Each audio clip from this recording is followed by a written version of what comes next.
What we're talking about? We're Sports live. the Fears episode 15. Let's go. We got Daniel Quijano. We got Ryan Zolin. This is going to be a crazy one, guys. I am doing a bunch of stuff I've never done before. Literally. So we got Daniel, who I've interviewed before, who was absolutely amazing. I've just seen his vibe and how he did it with Marlon when we had him on the podcast.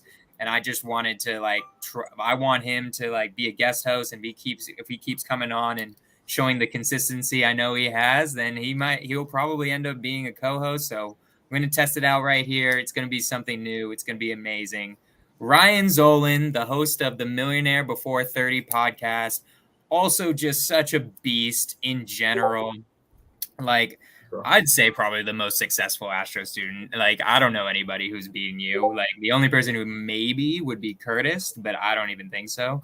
So absolute beast, a killer in Arizona, killing it on the MLS. Bro, let's just start it off. How'd you also Daniel, I'm going to give you full reign to interrupt me anytime here on after. I will 100% take you up on that. So interrupt me if you want to. I got you. Ryan, how'd you get into real estate, bro? Ooh, the $1 million question. Steve Train question. Literally. It's so weird. This is the third show I'm doing today, so I'm it's bounced around trying to what did I say? No, so dude, I started 18, just fresh out of high school. I had no idea anything about life, how it worked, what to do. I mean, at this point, keep in mind, obviously, fresh out of high school, never bought a car, never bought a house. I mean, I had a credit card, but it was limited at $500. Mm-hmm. So I mean, I had no idea how to do anything, and real estate just kind of presented itself as an option. I went to one of those Rich Dad Poor Dad seminars when I was a senior in high school. Classic. But I just right over my head, no idea what anything was said. But I just figured I'd try real estate out. College wasn't in the cards, and at the time, it just seemed like it was the best option to just go for. So I did that. So was it real estate investing? Or no, I started off as a traditional real estate agent. So I was the guy that would show homes. I actually originally started as an ISA, where my job was to make calls all day long. So I was working 10, 12-hour days, just hitting the phone, setting up appointments for real estate agents to actually go and be the realtors. And then I slowly phased out of that. I was I'm not going to be just setting this up because I'm getting paid small fractions of what the realtors are getting, and I am licensed, so I can do this myself. So I ended up going and finding a guy that kind of took me under his wing. And then, I mean, the whole story gets crazy, but he was a mentor for a year. We were the number 3 Let's team. Get crazy. Dude, let's do it. So he was a mentor-mentee relationship with me. He kind of took me under his wing and was hey, I'll show you the ropes of traditional real estate, commercial real estate, business broker transactions, everything but the investment side. So I was able to kind of start off as a traditional agent doing that for my first 2 years with him. And then we became business partners. We had 20 real estate agents that worked for us on my team. It was super intimidating now looking at it for a 19-year-old. And I was just super unhappy. My mindset wasn't where it needed to be. And I just felt like I was doing a lot for a little. So that's when wholesaling kind of presented itself to me just through a mutual friend in the industry. And he was yo, just come take a chance on it. I ended up jumping under him at an MLM brokerage. And I don't even know. It just kind of backed up into wholesaling, I guess, is the best way to say it. So go back. I'm going to interrupt you. So go back real quick. You said that your mindset wasn't right. Yeah. You were transferring. Explain that more. Yeah. So, I mean, at a young age, when you're 19 and you're in charge of people that are twice your age, it's very intimidating to start. But then also when I was the one outworking, outperforming, and I don't know, I sucked it up, I guess. They wanted to take the weekend off. They were okay, well, and I can't fault them for this part of the spouses and the kids, but they were constantly pulled away from the industry. It just didn't make sense to keep putting in all that work for, okay, well, I'm going to make 30% as a team, but then I've got to split that 30% in the middle with a business partner. And then when you break it all down for what our production was compared to what I was putting in, I was again outperforming the entire team. So I was I need to level up, and I'm sorry, but I'm kind of capped here at these 3 to 5 transactions a month as a realtor. This is a lot of work while managing the team. And I think my best year, I made 130 with that. It just didn't make sense. So. Right. I gotcha. So I'm just curious, was it just more, when you say mindset issues, was it just more that you realized you were capped and you're dude. Limiting beliefs that wholesaling couldn't be done. The brokerage didn't support it. It was more of just like, man, can I actually do this at a high level? Is this it? Am I peaking in real estate at 19 years old with a team of 20 people while being a top performing team at the brokerage at $130,000 a year? I mean, most people would be very comfortable with that. I've always had like this drive and ambition to do like more. Even when I get to where I want to be, it's like, what's the next step? So I think where I was just like, okay, well, if all my other friends that I know and I'm meeting are starting to tell me they can do numbers of $400,000 wholesaling, how am I capped out at 130? And the way that he works with having kids and wife and a team himself, like, I'm doing something wrong. And so it was more of just realizing and challenging myself to that there was more out there. Gotcha. Cool. Yeah. Do you think that was innate, or do you think that was or do you think like that drive to like want more? Because this is something I've thought about too. Yeah. And Daniel, you can tell me what you think about this also.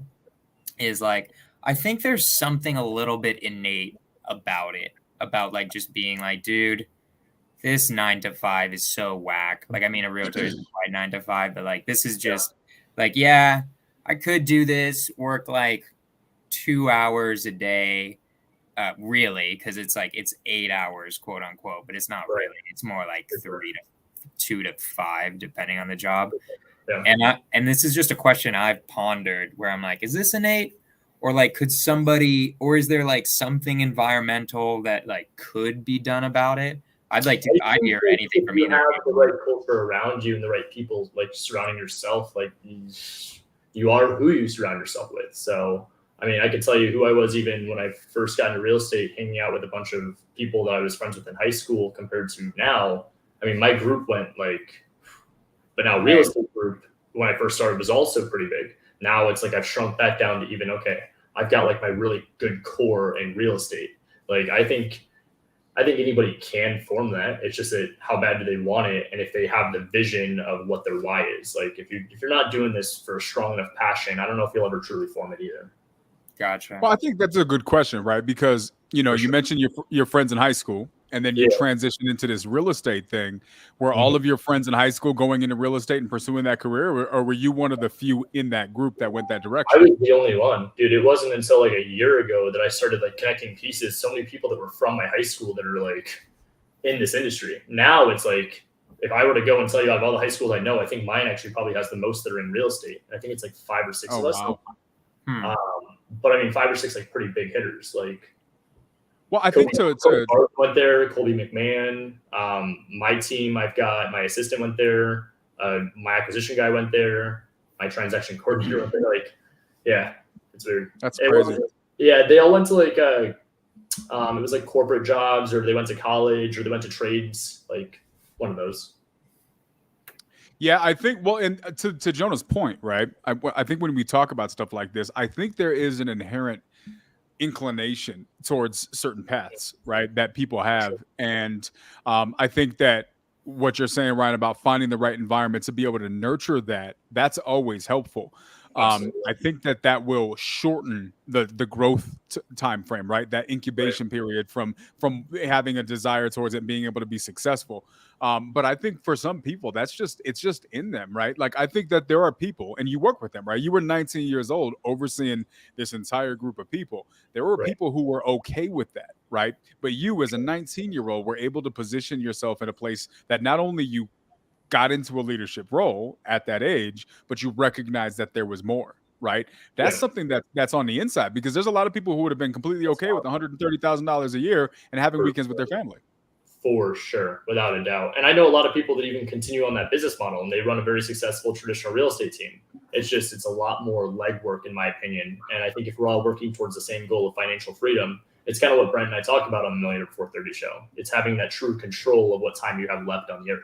So if you're able to do that, I mean, what inspired you to do that podcast? Like, I'll be real, like, I love you, but I'm so sorry I haven't watched any of it yet, because I have like no time for podcasts, bro. I'm like working on deal. I don't have time for Wholesale Hotline. I like I'll listen to like half of an episode if I'm driving somewhere, but talk about it a little bit. What's the inspiration? What's the story behind it? It's kind of weird, because like part of my like mission in life is to create some kind of like a financial literacy, or just a club or book or educational system, something for the younger crowd. I think I was very fortunate with the cards I was dealt, and it led me down this path of real estate. Don't get me wrong. Like, I came in with nothing, no connections or anything in this industry, but what I've been able to accumulate in my short years, I know is like knock on wood. And so now I know if I have this voice and this mission I want to give back to the younger crowd. It was kind of weird, but it aligned almost perfectly, where one day Annie and Jesse with Batch hit me up and they were like, what are you trying to do? Like, it seems like you're doing well. It seems like you're starting to put some things together. You're posting a little bit on social media. Like what is this? And so then they ended up texting me in a group thread with Brent, and Brent was like, hey, I've got this show concept of Millionaire Before 30. What's your opinion of it? Blah, blah, blah, blah, blah. We got on a whole 45-minute tangent of how I'm trying to like inspire the younger generation. And he was like, this is it. I have the platform, just come. So when you say inspire the younger generation, what are we talking about at this point? Like, I know, I'm young. I'm talking about you guys. Like, well, who's younger than you, bro? My people, bro. My people that are under 30. I'm talking anyone. You're in that category. You're my people. I'm under 30. And not even that, man. I want this to be understood. The show's information is applicable to any age. 30, 40, 50, 60. It's all basic financial literacy, but it's steps that some people sometimes overlook and they overcomplicate. Where if you can just kind of dumb it down, especially for the younger crowd that doesn't have any foundation of this, there's so much opportunity for them to truly take it. And like, it doesn't even need to be real estate. It could be any type of entrepreneurship. It could be trade school. Fuck, go to college. I don't care. Just don't go into debt and don't blow your money. Right. I just thought it was hilarious because it just sounds like when you're saying the younger generation, guys, for anyone who doesn't know Ryan, this guy's 24 years old. I'm 27 and I thought I was young, but like, just hilarious. Like, I love it. I'm going to say, how old do you guys think I am? Like, let's just, I think you're 40, something. What would you say, Brian? 29, 30, 29. I love to see now this. I'm in the right spot. So I was just on the nightly dial. That was the right answer. Shout out to the nightly dial crew. There's 125 people in there when I left. It's an amazing hands with some great closers. And a bunch of people said that I was in my early 30s too. So I love you guys. I think it's the camera. I'm 39. I turned 40. Right, I was pretty damn close. I said 40. Yeah. But here's the thing, Ryan, I love your mission. So a big part of one of my goals as well, right? So I come from a different aspect of it. I think you and I are probably similar in that. So my mom, when I was 16 years old, my mom was like, go get a job at McDonald's. I started selling rainbow vacuum cleaners, right? Because my head couldn't comprehend, like, I'm going to outwork you because I'm better than you. And we're going to get paid the same thing? That's not going to work, right? No way. But I came from like a little bit tougher environments, right? Like, there was not a lot of opportunities. I joined the military at 17 mainly because of that. And so it's always been a passion of mine to what you're talking about, right? Like, bring something back, because I don't think people realize there is really good opportunities out there, right? Like, I hear stories about people doing maybe not so character-driven decisions in real estate. And it's like, why? You can make so much freaking money in real estate just doing it straight up. Like, you could change generations. And so if we can demonstrate that character, combine that with the opportunity, and put that into a package to people who don't really realize what's out there, I mean, that's how you change things. That's it. It's all about that generational wealth. And I mean, I always say real estate's the vehicle. I named my meetup after this. I named my podcast, which I failed miserably at that, but it's coming back. Like, my entire brand, aside from my companies, is Rolling with Zolin. It's not just because it rhymes. It is that real estate is my vehicle, and it's what allows me to take my community, my family, my friends, my employees, all of them together towards the greater good. So I love it, bro. It's so cool. I mean, I love it. I just love, for me at least with real estate, just meeting all of these cool people. It's like, yeah, there's some bad apples, but at least in almost everything I've ever done, I haven't seen so many go-givers. Like, I don't know, like Daniel, you've had more experience and you probably did more than either of us. Like, I did the Peace Corps before real estate, but most of my career has been in real estate. I think same with Ryan. Like you might even be able to talk about this. Like, is there any other industry where people are just this dope? Honestly, I've yet to find it. I think like a lot of MLMs, depending on the culture, they have a good. Oh, you were saying you worked for MLM? My bad. I was there under. It was a brokerage though. It was still in real estate. Okay. And so I think like any MLM, I would say, is if they have a good culture and a good core mission and a path to lead people to the promised land of whatever that mission statement is, I would say that would be the closest thing to it. Aside from that, maybe like a church, but yeah. I think you got to say real estate's up there, man. It's a special place, and I'm very, very fortunate to be in Phoenix, where it's the hub of a lot of these big guru and heavy hitters. And I think that's what almost made me kind of elevate my game at such a young age. Like when you're around the Pace Morbies, the Brent Daniels, the Steve Trings, Jamil Damjees, Sean Terry, Robert Kiyosaki. I mean, I could keep going. Like there's so many people out here that I was like, man, how do I find like my lane? And it's cool though. I love it. They're all go-givers. They're all genuine people on and off camera. I haven't found somebody that's like different in the industry. So there's bad apples, but that's any work. So. Yeah, no, I agree. Right. Like I have worked in quite a few different industries. And that's one of the things that I love the most about real estate is because it is very purpose driven. Now, has it always been like this? I don't know. But maybe it's just this generation, this school of real estate people, right? The names that he just named and forward. Maybe that was where that trend was. Like, let's just go give. Let's squat up. Let's let's whatever was the precipice of that culture. It's carried over, and I love it because in my consulting days, I used to try to encourage this with local businesses to work with one another, to squat up and partner together for marketing and branding purposes. And it was just such a hard paradigm shift for them. They wouldn't get it. I'm like, you're 2 doors down from a coffee shop and you're an art gallery. Put your art in their coffee shop. Have them do art, do a pop-up shop in your gallery. Like this just makes sense. And it was like I had to sell them on this idea. Then you come to real estate and it's like, you got a deal? I got a buyer. Why don't we just JV? You know what I mean? Everybody makes 10, 20 grand and then we're off to the next deal. And so I love that that's an expected requirement. It's almost becoming a prerequisite. Like you're the weird person if you're not trying to collaborate and do things at a good high level with other people. And I love that. Literally. Yeah, bro. So I was curious because I totally get the purpose of the podcast, but this is something like I think I would love to know and just the audience in general, because Brent Daniels, I mean, he's pretty freaking up there. I know you've obviously been doing dope shit. How does one how do you connect with people who are just super high up there, or at least I consider those people who are doing insane amount of deals, like a lot of people, especially if you're just starting out, what do I have to offer them? How does one connect with them? Yeah, so I mean, it all comes down to value. You got to remember that from the start. And also, like I said, I mean, so the whole thing with him was that I was making noise with already doing the business. I just kept my head down and I wasn't focused on other people. I wasn't focused on, hey, I need to impress so-and-so. I need to get in this circle. Of course, there was guys that I saw on social media stuff that were doing well, but just tunnel vision. So he reached out to me. The thing that I was doing properly was that I was bringing value to the marketplace. He knew that I was a young guy that was out there inspiring and even putting things together, even though I wasn't really bringing that much of a community and I didn't have that much say over things. I was still I'll just tell people what I'm doing. I'll document the journey, like Gary Vee always says. I'll just be posting on social media. Hey, astro flipping. That was one of the biggest things. I was able to get into this program as one of the first students. And I made a very, very strong commitment to Josiah Grimes. And I was like, bro, the minute I figure this out, I would give everything I have, my time, effort, energy, everything to this community. Just let me get there. And once I did it, I was able to do that. I was able to fulfill what I had said, and I was able to pour into that community the way I do. So it was I kind of felt like I had a natural gift to get up on a stage and kind of just help those around me, even if it meant I was only here and they felt like they were just at the beginning. I can help you get back up here too. We'll all level up together, as Daniel was just saying, squatting up.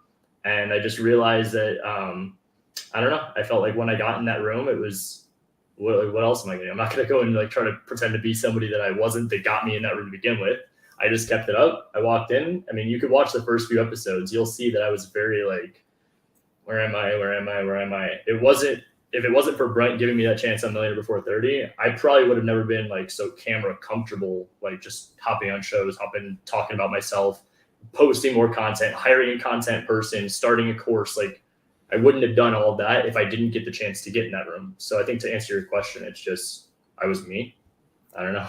I gotcha. I can go. So what I got out of that is that because he had to have found you somehow, right? Yeah. And the way you did that is you documented everything. That was the key that I heard.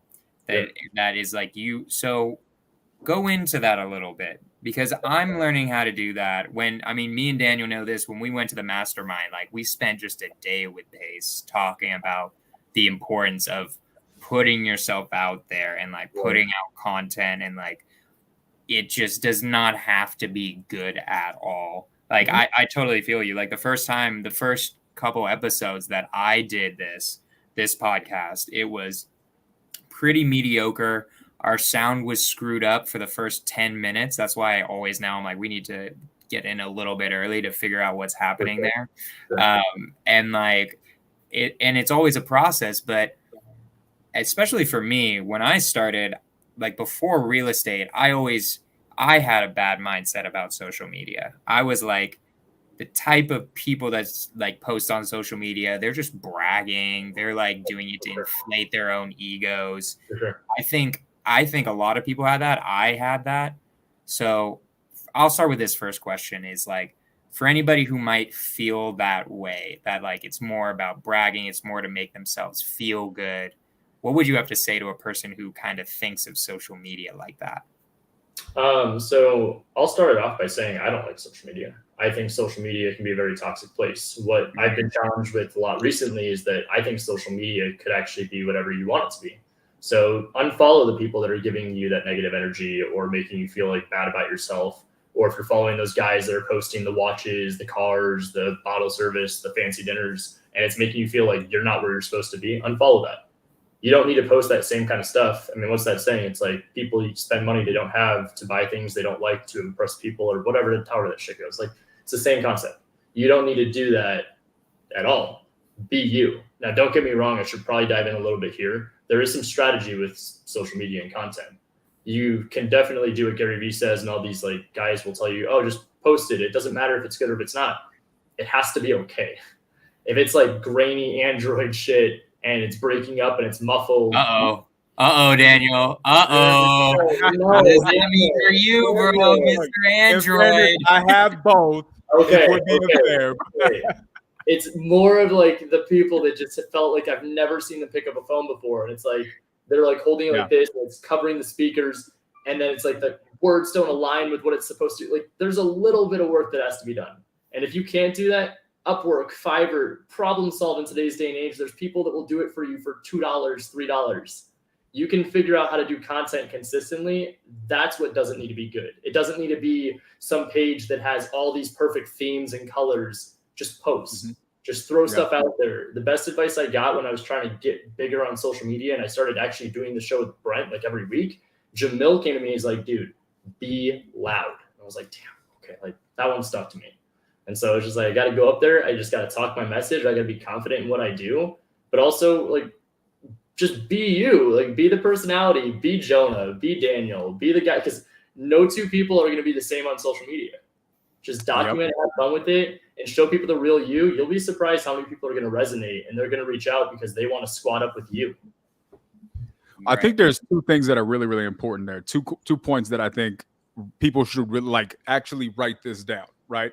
If you haven't already. One, you guys both said the same thing, right? What he was just talking about with social media, but also what got his attention from the Brent Daniels of the world, which was he was just his authentic self, right? You know, there's nothing wrong with faking it till you make it to a point, right?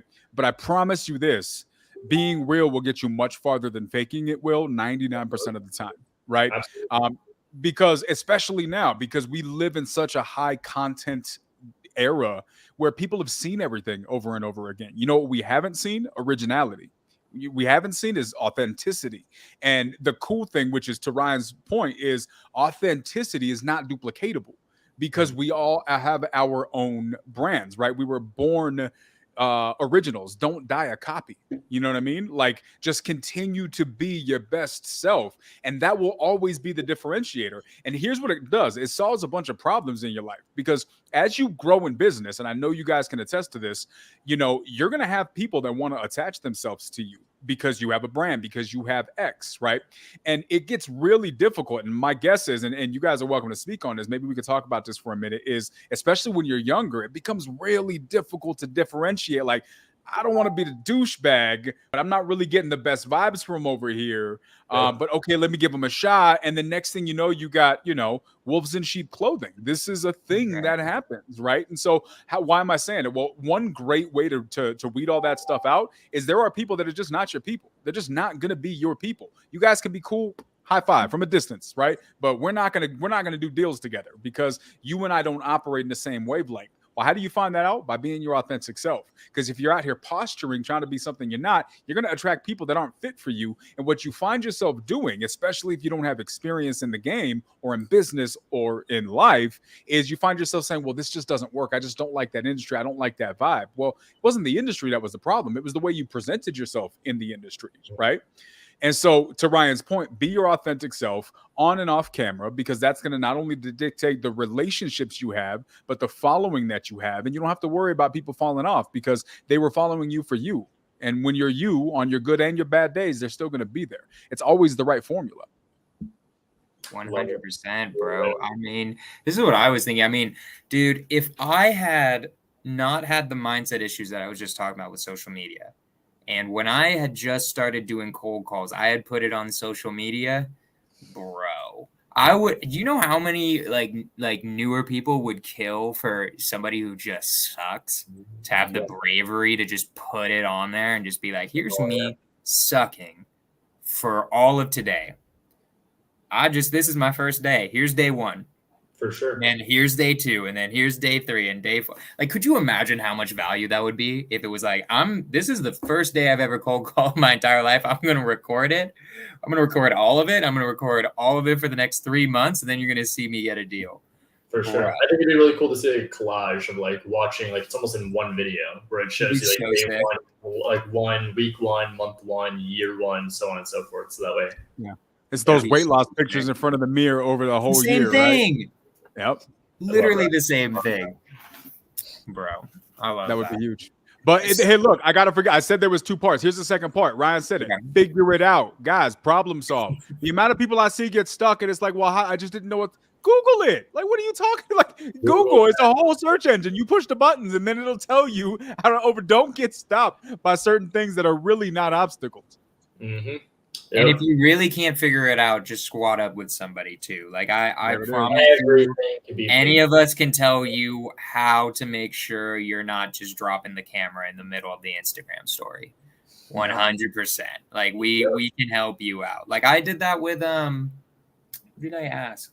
I asked one of my really good friends who's not in real estate but loves social media. I was like, bro, how am I supposed to do all of this fancy stuff? And he's like, okay, here's what you do. Here's how you like click the music thing. So you got dope music when you got like a flip going like everybody does and stuff like that. I guarantee you people have somebody in your network who knows how to use social media. Gotcha. Even if, because I think that's a harder thing for older people generally. Older than you even, Daniel. I'm playing. But like emphasis on the even. Emphasis on the even. But like because there are people in this who are like 50 or 60, and that's like a whole different world for them. Mm-hmm. So really, like I'd say squat up with I would if anybody wants to hit me up ever, I'll give you like a quick Instagram lesson or at least find an article for you on how to do it in YouTube videos and stuff. It's not crazy hard. It's like honestly pretty easy to figure. It's the habit though, right? Yeah.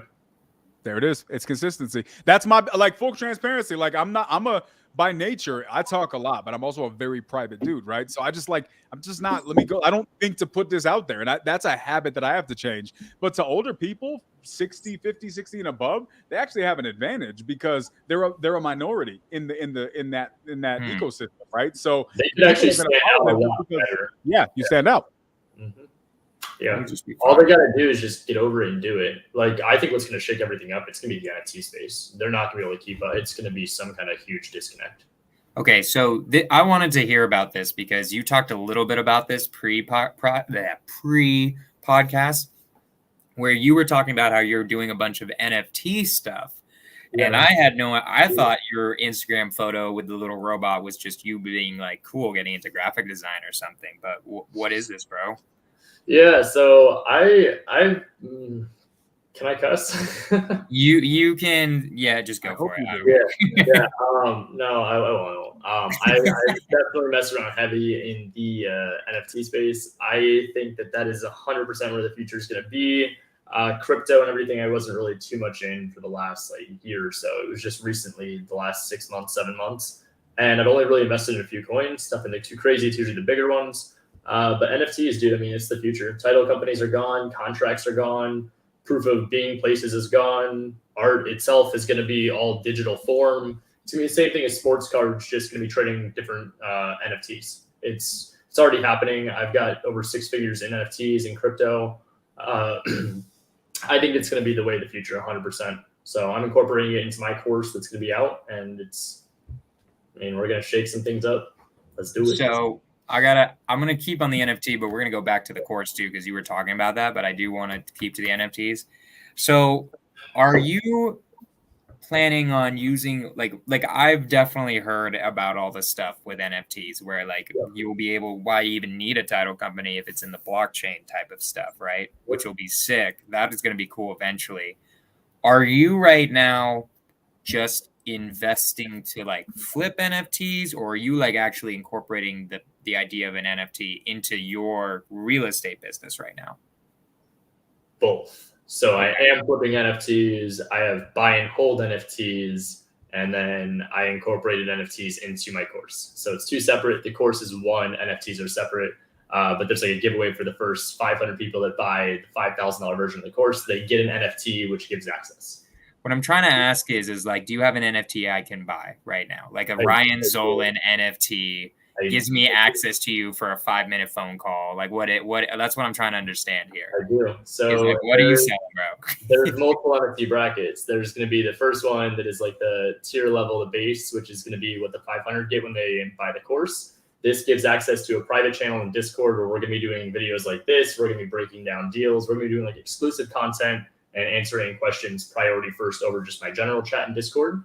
And they also get access to private events every year. That private event, we are now in with athletes in the NFL, MLB, NBA, and then I'm working on NHL. But we're in with them and some celebrities, and I've already got agreements from a few of them where they're going to be coming out to our events, hanging out, bringing a couple of their friends from networking and stuff like that. And I'm going to create some massive community for people that are trying to get in, where maybe a quick little NFT access to an event of mine once a year. They get to come meet some celebrities and athletes, take some photos with them. But more importantly, they want to invest into real estate. So it's almost like an interview, but I'm basically putting everybody together and saying, collaborate. So there's that. And then some of the other NFT tiers, they get to basically JV deals with us. They get to come out to the office 10 days a year, all that fun stuff. All I heard from that was basically I'm going to get to meet LeBron James and talk about real estate. Hey, man, that's what I heard too. That's exactly. We're working on a few things. So Jono, we need to go in. We need to go halfsies and buy one of Ryan's NFTs because I'm sure it's out of our price. Yeah, bro. I mean, damn. So A, we need to go in halfsies for sure. But B, too is terms.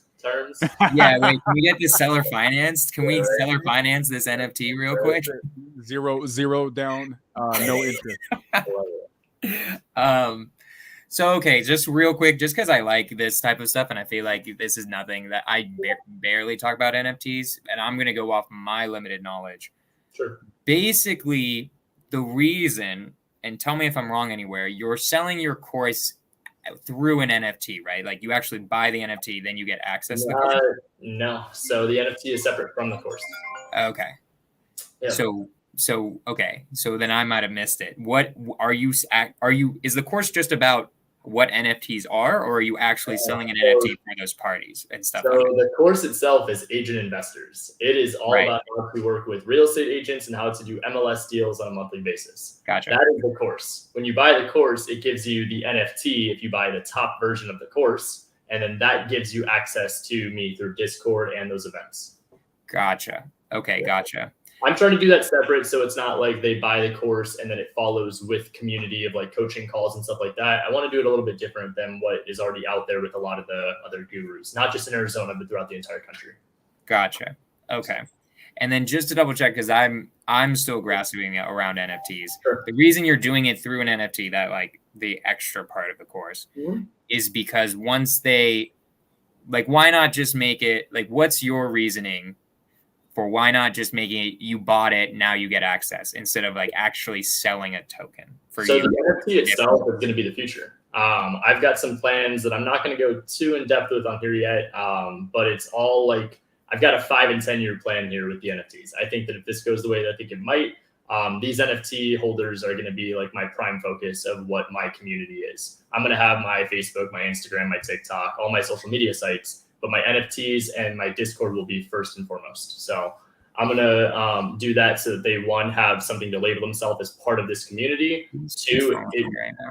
Two, it's good to be able to have them have something to be able to trade back and forth. And if I bring enough value, the NFT value should be going up as well. And then the last part is that if the NFTs are the future, I think it'd be better to be in now and have people be able to identify that they were part of this community from the front. So. Gotcha. Cool. Cool, bro. I love that too. What's that? Here's what I like, right? And I've been saying this for like the last 6 months, right?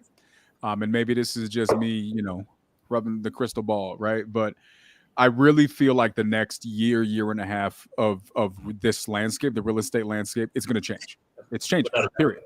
And I think that it's the people like us that come and are a part of these communities who are thinking, in the future, we're on the forefront of this change. And there's so many cool projects like this. I'm working on one right now. We're supposed to be launching in the next week or so. It's not NFT yet. We're not there yet. But it's just this unique out of the box way that we're kind of, just getting into the space, fractionalizing things and just really getting creative, right? Because what's the requirement to do great things in this world? It's innovation, right?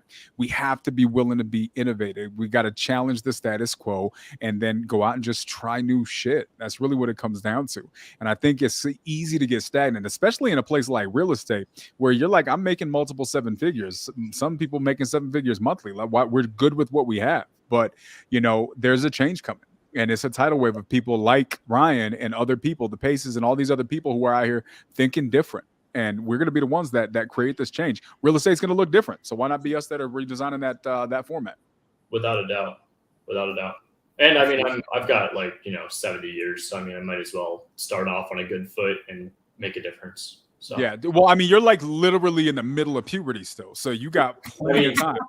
I think I could still grow, honestly. Your brain is technically not fully developed, dude. You still got a year for that. By the time his podcast takes off, he'll have a full mustache, which is cool. Damn. Right? I don't know. Wait, let's zoom him up. Could you grow a beard? No, I can't zoom you up. I don't know how to do it. But I can grow the best. You're good, bro. The best patchiest beard in the entire world. So that's like a true 24-year-old. That's good enough for us. Send me your address. I'm gonna hit you with the flannel. So you got the flannel and the patchy beard. You'll be good, bro. I love it, dude. So here's a classic question I like asking people that show up on the podcast because I think it's a really, really good question. If yourself right now, what would you say to your 18-year-old self who just graduated high school, is about to start being an agent? Like, what's the one piece or a couple pieces of advice what you would tell them to do, or how, like, whatever you would tell them if you could talk to that past Ryan right now? For sure. I mean, there's a few things. One, look into wholesaling. Two is going to be patience, not expecting everything to just come right away. Focus. Don't get distracted looking at other people and what they're doing. Don't compare your chapter 1 to somebody else's chapter 15. And then the fourth and final one is just, it's going to get worse before it gets better. So you're going to have to be able to weather the rain, or what does it say? Weather the storm, be able to make it through the rain, something like that. To make you guys get the whole saying. It was good. Yeah, it's good. It's going to be that kind of stuff. Like it's something that's more just everything's all right. Just keep going. Rome wasn't built in a day. I'm fine.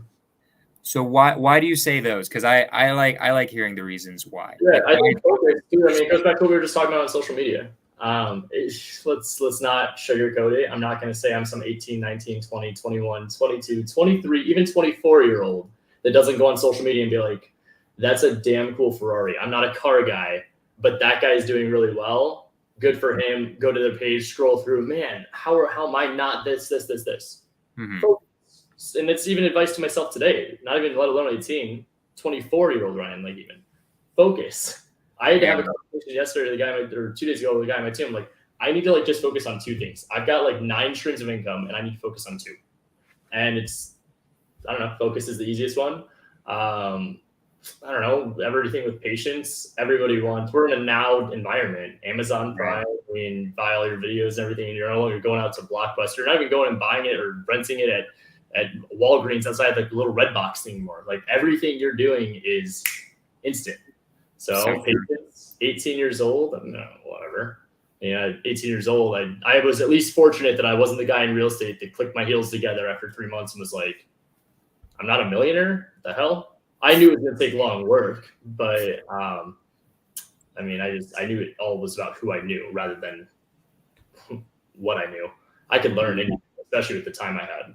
And then as for wholesaling, I mean, I've got a few friends that started right when they were 18 that were wholesaling that they have a lot more up on me where they've just got more experience in the investment side where the money was at. Now, I think it gave me the foundation of being a realtor first and understanding kind of where my course is today and my specialty of MLS deals. I probably wouldn't have had that forte had I not been a realtor first. But if I was able to add the wholesaling tool to the tool belt at an earlier age, while my focus was still being a realtor, I would have been able to, I think, surpass where I'm even at today if I had done that maybe a year or two before. So. Gotcha. But I mean, it all aligned. Like, it's like the weirdest story. My whole freaking timeline, it's like everything that was supposed to happen just did over and over again. Like, even like I just said, a year or two before wholesaling, I probably wouldn't have fell into Astro.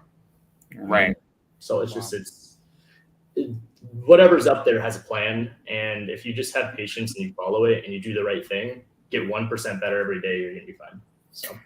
I feel it, man. I mean, like, honestly, I honestly so feel you on the sense of everything you said, focus being so important. It was really important for me because it took me a long time because I was kind of doing direct to seller and agents, like kind of half and half with Astro and then just like the regular way. And then when I went full agents, it started clicking. And eventually I'll bring back direct to seller, but I 100% feel you on focus. And I also just 100% really like what you're talking about with it's going to be okay. That's what I really, really wish I could tell myself because it's so hard when you're like broke, right? Or like when you have no idea what you're doing and you're hungry and you're like, fuck, like I need this, like I wanted this yesterday. Like it's not just like the patience to become a millionaire for sure, but then also like, damn, like I could use a check right now for something like that. Yep. I had my back up against the wall too, man. I mean, that's what I think makes you. It's the sink or swim. You've got to like brace yourself. I always tell people in real estate specifically, you have to live lean, but then also at all times you have to have 6 months reserved. So I mean, especially when you're first getting started, it could take a minute, and it's scary when you're backed up against the wall. But that's where it truly defines who you are as a person. You're gonna get through it. You're gonna understand that as long as you're getting 1% better every day, even the worst case scenario, whatever it could play out as, it's going to be okay. Right. Yeah. I think that's something that's really worth really kind of digging into though, because, you know, you say it defines who you are as a person. I agree, but I think it also shapes who you are as a person. Absolutely. Right. When we talk about that patience, I think a lot of people undervalue the importance of failure, right? Regret can be a really, really dangerous thing, right? I would love that I found this game when I was 20 years old. My life would be completely different. But maybe my life wasn't supposed to be that different, right? Maybe the person that I am, which is going to be the thing that's going to allow me to accomplish the things that I'm going to accomplish in this world, wouldn't exist had I not gone through some of the struggles that I went through, right? Sure. And so I think that there's a lot of people, some like it's the sayings that we hear, right? Like, you know, iron sharpens iron, but not without friction, right? Diamond is not created without pressure. Gold is not, you know, uncovered without a fire. Like anything worth something has to go through something, not just go through something, but usually go through something extreme. And to the extent of the extreme pressure that it went through will determine its value on the back end. So guys, don't hop out the oven too quick and try to go to the microwave because you just get rubbery, right? You know, sometimes you got to be willing to go through it. Damn, bro. Like, what was that? Like a rap line? I'm writing that one down. Don't get, stay in the, what was it? Don't get out of the oven too quickly and hop into the microwave and become rubbery. I'm sorry. Yep. That was sick. There you go. So the moral of the story is sometimes the process is the process, and it is a requirement to get where we need to go. So don't skirt it, experience it, live in that moment, and take every freaking thing out of it that you can. Because guess what? Life has this unique way of recognizing when you jumped out too soon and putting you right back in, right, into another situation until you learn that lesson. And I think there's going to be some people out here who are listening to this podcast and they're like, I keep going through the same thing over and over again and I can't figure out why. It's because you keep trying to get out. Find the lesson, learn it, so you don't have to go back there again. Love that. Honestly, never get out of the oven. Like, just never, like, I mean, like, seriously, like, never Yeah. get out of the oven and go into a bigger oven is really what it should be. It's like you always need to be failing. If you're not failing, then you're not growing. It's physically impossible to grow without fail. If you're not doing things you've never done before, then you're not growing. You're just cruising or going down. It's For like, sure. I don't think it's possible to like grow without Fail being forward. in that oven. Without a doubt. Like, Yep. honestly. So yeah, like okay. I'm gonna do like a little, I won't do role play. I'm just gonna ask it like this. So I'm curious because for me, I'm not like I bet all three of us get newer people because we've been shouted out by like Jamil and like Pace, and you've been shouted out by Brent and like all these people. So every once in a while, like people are like, hey, I saw you on this thing. Like how do I get started? Like, what should I do? I'm curious, like, what are the things you mentioned? What you would say to yourself, which I bet it's similar, is like focus, like be patient, stay in the oven. I'm curious, like, what do you say on the real estate side, both if there's anything left with mindset stuff, and then also with like physically, what are the steps that I should take if I want to be doing what you're doing? Yeah, sure. So, I mean, last part of mindset, again, double down, focus, don't get distracted. You're going to see a lot of money come in and you're going to start comparing yourself. You can't do that. You got to just double down again on your daily activities, your green time, what's money making activities, and how often can you be doing that throughout the day? If you have the ability to do this full time, you're at an advantage of somebody that's just starting that has part-time ability. Really just focus on, again, green time activities. The next thing, are you talking to realtors? No? Okay, that's where you're going to start. I talked about it all on the show today, Millionaire Before 30. That was literally what I would do. The topic today was how to get a deal with working with realtors in 7 days.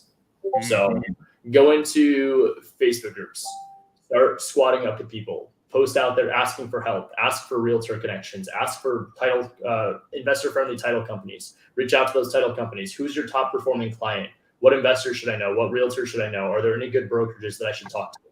Go out and put yourself out there. This is all free. This is $0 in marketing. Who you know will get you further in this industry. Go make those connections, fail forward, make mistakes, get stuck in roadblocks, bring those roadblocks to either people that are helping you and squatting up with you or your mentors. That will be more advantageous than going and pulling a list. The only other thing I could recommend that might be worth your time would be door knocking or driving for dollars. Right. But yeah, I think also, like, at least for me, I think the first thing I asked is like what you were starting with there. It's like, okay, you got to have, there are only like 3 things you can have: time, money, or experience. Yep. Obviously you probably don't have experience. So like, how much money do you have?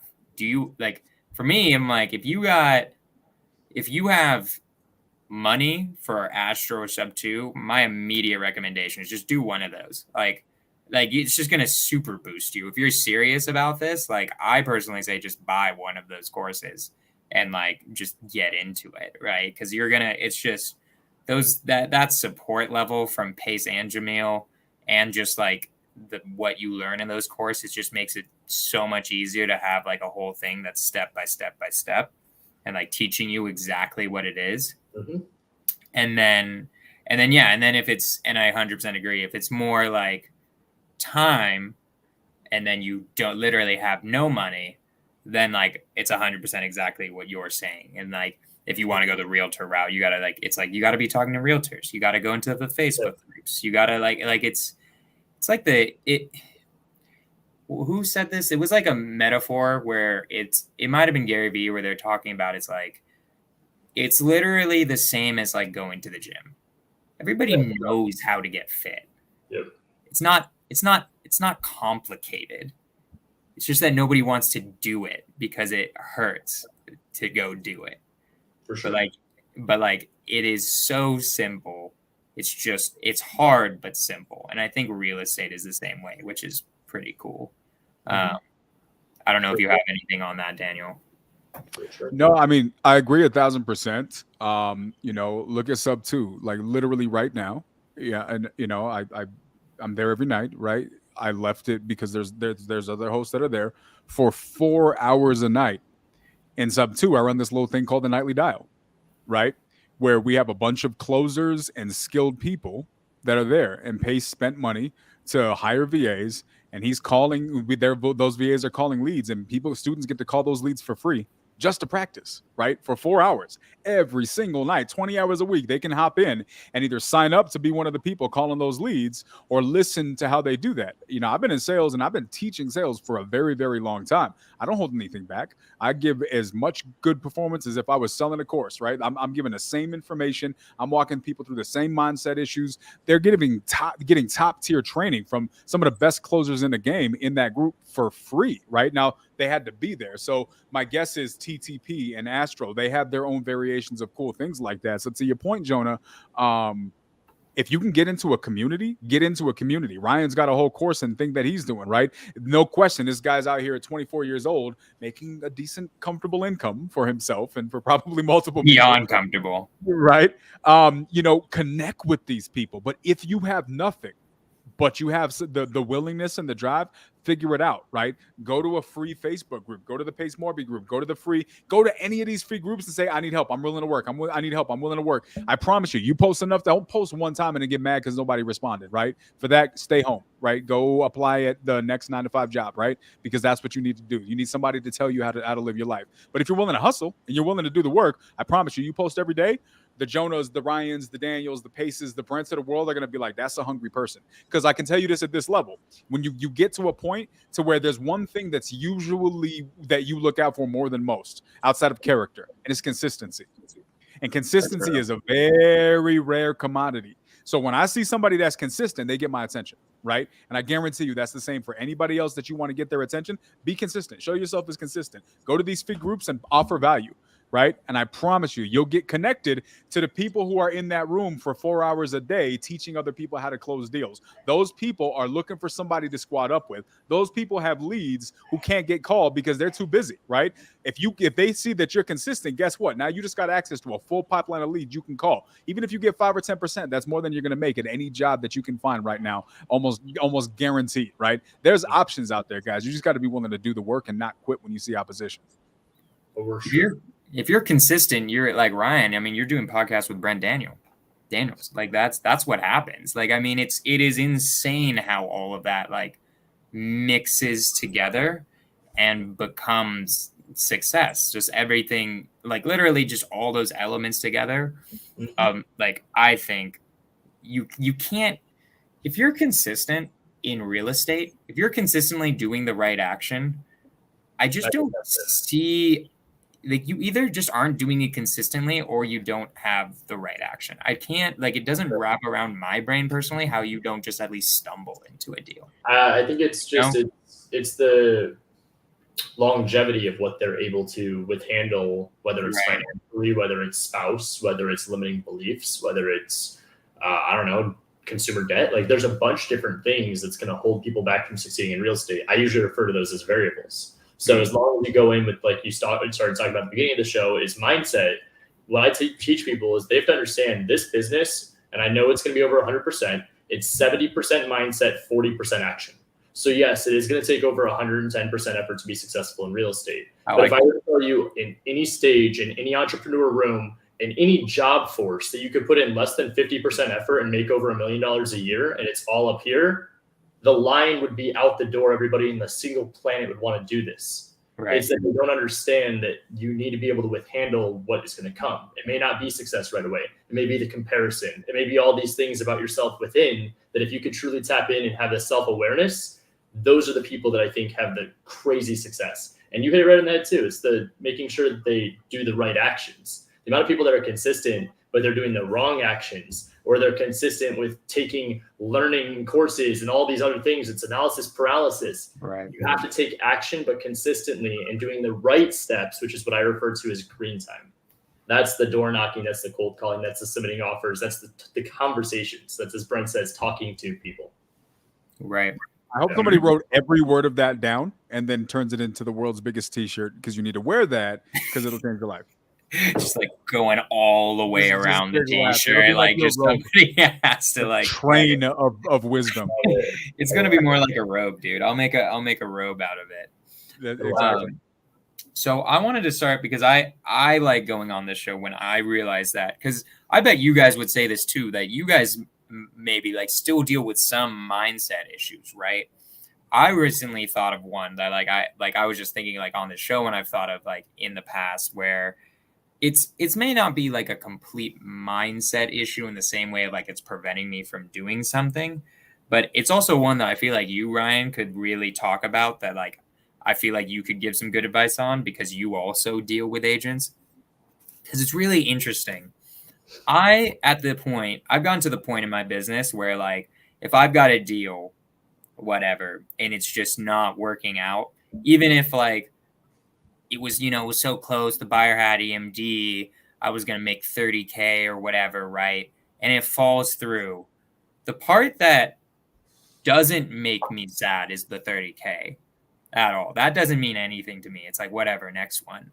What really bothers me a lot, and I'm curious how you deal with these situations since you work with agents, is how the agent feels about me now. The fact that we had EMD and we removed all contingencies, we were ready to go, and then something happened, even though it wasn't your fault, they usually at least don't see it as much that way. Even like sometimes they see it that way when it's an assignment. I guess it would be like, because I'm thinking about it now, if I've assigned it and they know I'm assigning it, it's different. I'm thinking more, let's say I lock up a property. I still have my inspection period, but a lot of times the agent just still gets mad at you over that stuff. I'm curious if you have any advice for someone who just gets like, I just get anxious about how my relationships are affected based on whether like something went wrong with the deal or whether I wasn't able to find a buyer or anything like that. That's something that's can we cut that, rewind, and ask that question more concisely? Thank you. Okay, do you want me to do that real quick? How do you deal? I'll ask way more concisely. How do you deal with anxiety when you might not be able to perform the way that an agent expects you to? That's a way. Yeah, great question. So it's by over communicating and setting expectations accordingly. When you're going into these MLS deals, you need to make sure that you are over communicating that what your intention is with the property. Now, I don't walk into the conversation saying, hello, I'm a wholesaler. I have no intention of buying this property. I'm going to wholesale it out. I'm going to make the difference, probably more than your commission. You don't ever say it like that.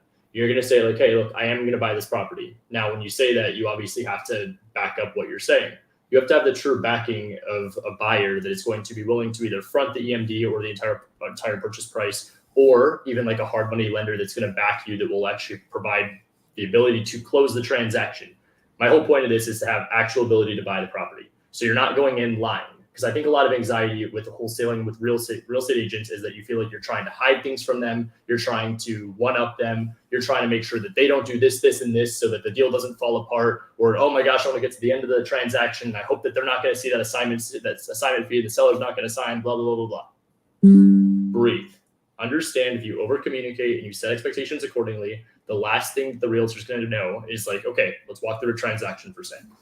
First off, you're going to submit the offer. I'm going to tell them, look, I have the intention of buying this property. That's my first and foremost. I want to go through this. I need to inspect it with my contractor, my project manager, my designer, might be myself again. Real quick, this is all before you submit an offer.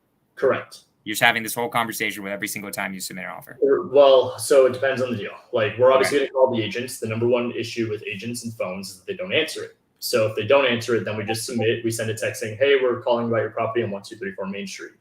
Then you've at least got it saved. I put their contact information as whatever the address is with their first name. So when they call back, you're not like, oh, hey, I'm not in front of my computer right now. You're like, hey, yeah, your property on Smith Street. Awesome. I'm not in front of my computer. Let me pull it back up. Can I call you back as soon as I get home? You sounded professional. You're clean cut. You're good. Move on to the next. Then when you get home, you address it. You call them back. You're building rapport. Everything I do is basically setting expectations. It's to tell them what my intention is with the property. I'm going to flip it. It's a buy and hold if it's going to be going towards a hedge fund, or if it's going to be going to one of my Airbnb buyers that can pay a little bit closer to retail. Other than that, everything we write offers on is something we have the intention of flipping. This is where we go in with the actual buying numbers that make sense for us. The only thing that's different is that we're setting expectations and over communicating, which puts us as either a front runner or a solid backup option for them in the transaction.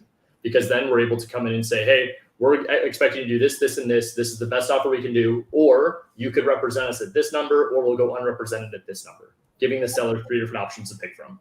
Other than that, if they decide to go with us or the other offer, if they don't go with us, the first thing I'm going to do is call the agent, and I'm going to start just talking to them. Hey, look, I understand, no worries. I'm just honestly happy for the seller. It's never like that resentment or, oh, I can't believe you didn't take my offer.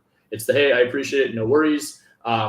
Just do me a favor. Could you maybe just save my number, and the next opportunity that you come across, just give me a shout. I would love for you to represent me. Just make it super easy. It doesn't have to hit the market. Or if you walk into a house and you're like, oh my God, I want to be the guy that you think of. All of this and how I'm rambling right now is how I talk to these realtors. But guess what? I also make sure that I'm setting expectations within myself to them. I'm saying, hey, I'm a completely reasonable buyer. I understand that this market is absolutely fucking hell right now, and I do not expect you to go and give me a deal at 50 cents on the dollar. I'm just looking for at-bats. Give me some opportunities and let me throw you some cash offers. And then from there, if we can come across a deal that makes sense for everybody, whether it's with a client that you're representing, or if it's with a listing you have, or even a colleague you know, let's make a win-win situation. I win, you win. That makes it inclined for them to want to go and actually work together in JV opportunities. I didn't explain wholesaling. I didn't explain double close. I didn't explain anything because you didn't set the expectation of the last thing. Do you guys want to be cutting in on wholesale fees? Do you want to be JV, like with the wholesale, do you want to be finder's fees, or do you want commission? I always make sure I tell them it's by basis. So whatever they bring to the table, we'll come across that when we get the deal. So when they bring the deal, do you have a listing agreement signed? No? Okay, now I know that there's no commission expectation. Now we're on to JV, wholesale or finder's fee. You'd be surprised how many realtors are good with $2,500 to $5,000 as a finder's fee, and that's all they want. Or again, you bring them in 50-50, you split the wholesale fee, and you're on to the next one. That's how you build the relationship with the realtor, by setting expectations and over communicating. But remember, you do all of that, there is no hard feelings at the end. Things happen. If they were to get all upset with you, the conversation I would have would be like, look, Sally, I understand, but am I the first person that's ever canceled on you? I messed up. I'm human. I ran my numbers at X, Y, and Z thinking I could sell it here. When it was all said and done, my renovation costs, I ran it here. I exceeded. I messed up. And let me tell you, this is why I have a team. This is why I have a contractor. And I'm sorry, but is this not why I have an inspection period? We can either renegotiate or cancel the contract, which one we're going to do. And then if they really don't like you, my man, that's not a realtor you're going to work with again anyway. So 55,000 other ones in Phoenix, I'm on to the next one. How I ramble all that is the over-communicate, setting expectations. But it's that simple. Don't have anxiety. You're going to make mistakes. It's going to happen regardless if it's direct to seller or agents. Loved it. I loved every moment of that. Yeah, look, that's a philosophy I live my life by, which is over communicate, right? It just saves so many issues, right? But secondarily, the way that you communicated that with the agents in this situation, that's a great sales tactic. That's something I teach in sales training.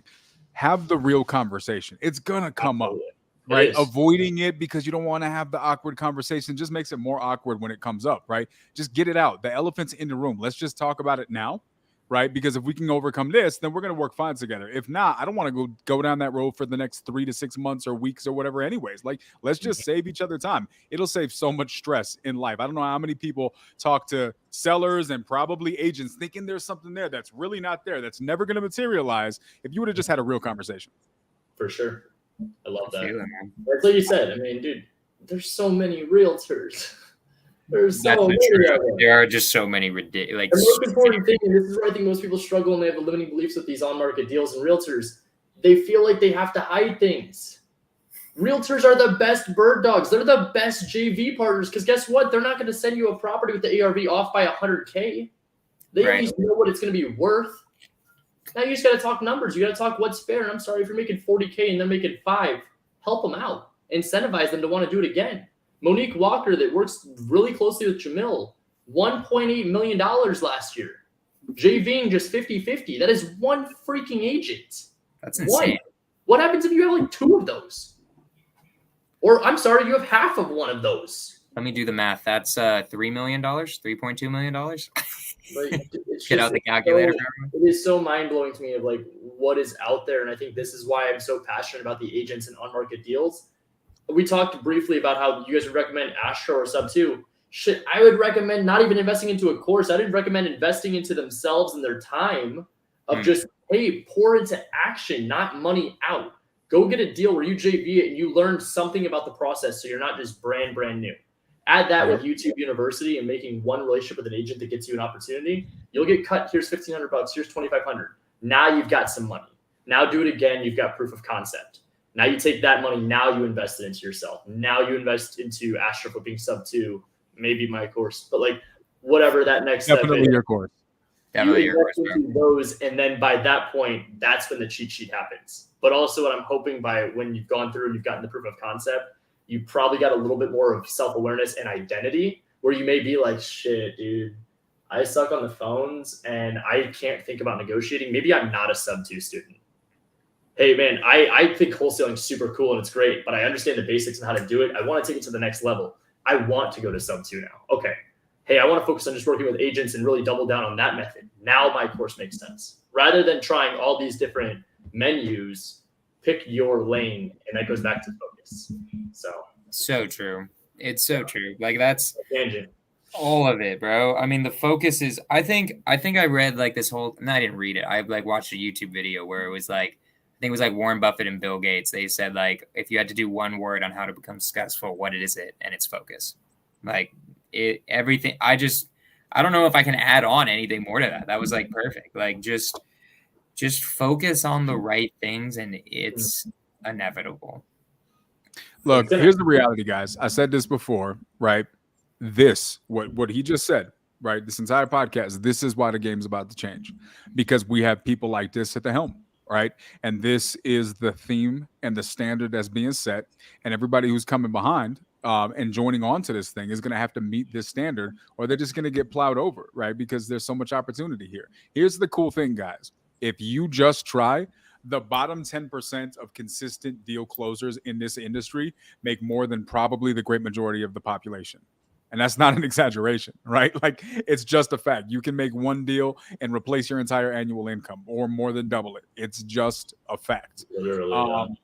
But imagine if you're not content with the bottom 10%. Imagine if you take the advice of some of these podcasts that you listen to. Imagine if you say, you know what, I'm going to go all out for like 30 days and just, pardon my language, balls to the wall or whatever else to the wall. And I'm just going to do this. Let's just see what happens, right? Worst case scenario, I'm exactly where I was 30 days ago. Best case scenario, I've changed my life and the life of my children's children.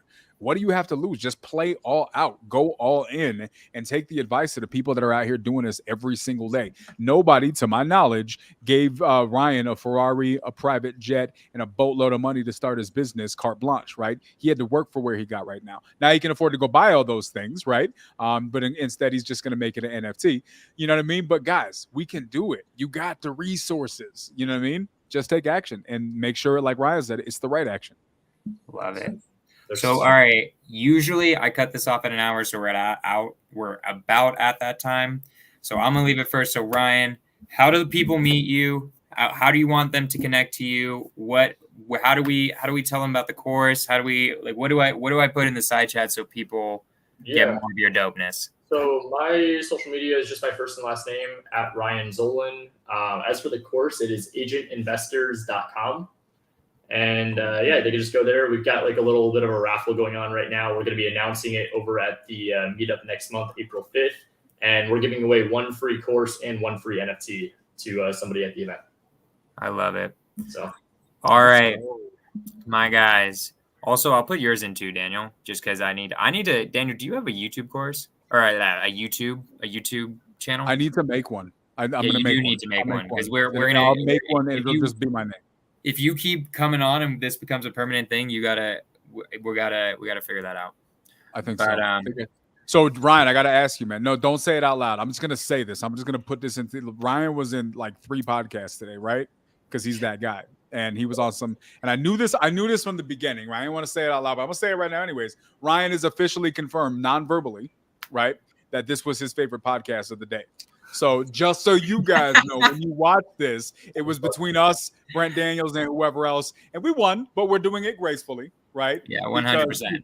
Yeah, we're doing it gracefully. They're amazing people. They're just, right? So I just wanted to throw that out there for everybody who's watching. Make sure you like Jonah's channel. I don't even have a channel yet to like, right? So you got to make sure you like Jonah's channel because this is all for him. And then, of course, join Ryan's thing. Me and Jonah are going to joint venture, and we're going to take down one of his NFTs subject to, and that way we get the invite. It's going to get crazy, dude. We're about to do a donation. It's going to be insane. We're going to be out there with bathrobes and bald, shiny heads. It's going to be insane. It's going to be insane. I love it. Guys, that was probably the sickest episode because I got 2 beasts for the price of 1. Thank you guys so much. Everybody who's watching, always 5 p.m. PST on Thursdays. We're going to keep getting dope amounts of people in here. It's going to be amazing. Scorch the Fears, episode 15, signing out.